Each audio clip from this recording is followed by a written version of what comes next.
মই আগতে কৈ আছো যে এই মানুহজন বহুত ডাঙৰ ফ্ৰড হয়। His history is all about fraud. আমাৰ অসমৰ কিছুমান বুদ্ধিজীৱীক তেওঁ নিজৰ অধীনলৈ লৈ আহি এটা মানুহক বিপথে পৰিচালিত কৰাৰ প্ৰচেষ্টা ইমান দিনে চলাই আছিলে। লাহে লাহে কথাবোৰ ধৰাত পৰিব। অসমত যাতে এডুকেশ্যনটোক এখন বজাৰলৈ ৰূপান্তৰ কৰা নহয়, তাৰ বাবে আমি প্ৰচেষ্টা কৰি থাকিম। অসমত বহু দিনৰ পৰা মই এটা ডাঙৰ চক্ৰ এটাক লক্ষ্য কৰি আছিলোঁ। সেইটো হ'ল যে মেডিকেল ইঞ্জিনিয়াৰিং আৰু CBSE পৰীক্ষাৰ আগত ল'ৰা ছোৱালীসকলক চেণ্টাৰ চেঞ্জ কৰাই দিয়া হয় আৰু কিছুমান নিৰ্দিষ্ট স্কুললৈ লৈ যোৱা হয়।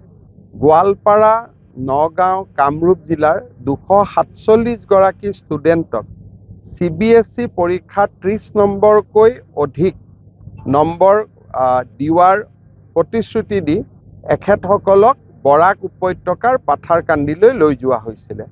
পিছত যেতিয়া তাতে সুবিধা নাপালে, ল'ৰা ছোৱালীখিনিয়ে হুলস্থুল কৰিলে, লাহে লাহে গোটেই চক্ৰটো পোহৰলৈ আহিছে।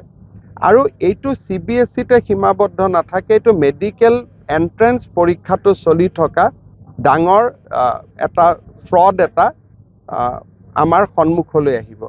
মই আগতে কৈ আছো যে এই মানুহজন বহুত ডাঙৰ ফ্ৰড হয়। His history is all about fraud. আমাৰ অসমৰ কিছুমান বুদ্ধিজীৱীক তেওঁ নিজৰ অধীনলৈ লৈ আহি এটা মানুহক বিপথে পৰিচালিত কৰাৰ প্ৰচেষ্টা ইমান দিনে চলাই আছিলে।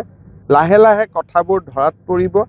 অসমত যাতে এডুকেশ্যনটোক এখন বজাৰলৈ ৰূপান্তৰ কৰা নহয়, তাৰ বাবে আমি প্ৰচেষ্টা কৰি থাকিম। ইউনিভাৰ্চিটিত এটা ডাঙৰ সমস্যা যে মানুহে PhD ডিগ্ৰী লৈ আছে, কাম কৰা মানুহ, কিন্তু কাম কৰা মানুহজনে ছুটি লোৱা নাই। তাৰমানে কাম আৰু PhD দুটাই কেনেকে একেলগে হ'ব পাৰে? গতিকে লাহে লাহে এই গোটেই ইনভেষ্টিগেশ্যনবিলাক খুলিব। Foreign investment will also come in advantage Assam. আমি চৰকাৰেতো ব্যৱস্থা লৈ আছো আৰু যি আছে আমি বিধানসভাত এই বিষয়ে আলোচনা কৰিম। ৰকিবুল হুছেইনে অভিযোগ কৰিছে যে তেওঁ কোনোবাই আক্ৰমণ কৰিছে, কিন্তু তেওঁ মেডিকেলে কৰা নাই, যোৱা ৰাতিহে গৈ মেডিকেল কৰিছে। গতিকে তেওঁ নিজৰ কেছ তেওঁ নিজেই দুৰ্বল কৰি পেলাইছে।